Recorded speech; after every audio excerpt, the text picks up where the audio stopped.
Nibisita si Governor Bambi Uban kauban sila Committee on Agriculture Chairman, Board Member Eric Koo ug Provincial Agriculture Office Head Jose Apollo Pacamalan sa buhatan sa Nfa-Region 10 sa Gusa, Cagayan de Oro City niadtong adlang Huwebes, Marso 4, 2021.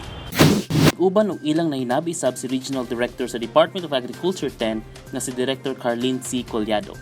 Tumong sa mga pagbisita nga unta mahatagan og gigayo ng provincial government sa lalawigan nga makagamit sa pasilidad sa buhatan, ilabi na kung isgutan ang pagpanguma.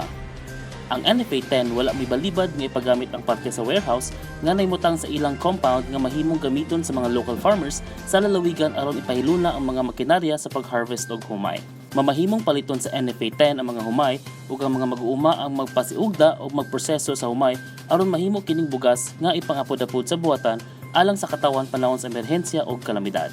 Gilauman nga magpahigayon og pagpinirma og Memorandum of Agreement ang NFA-10 o PGMO sa mga umaabot nga mga adlaw. Kung kini may tabo, dakong tabang kini sa mga lokal nga mag-uuma sa probinsya nga makatabang og dako sa panginahanglanon sa lalawigan kung isgutan ang food security.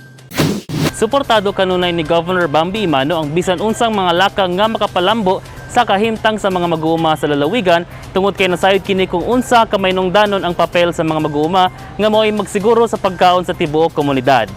Kauban si Mark Anthony pareha sa kamera, ako si Lambo Danny Ubshama Jr. alang sa limpyog matarong nga panggobyerno, padayon Pilipino.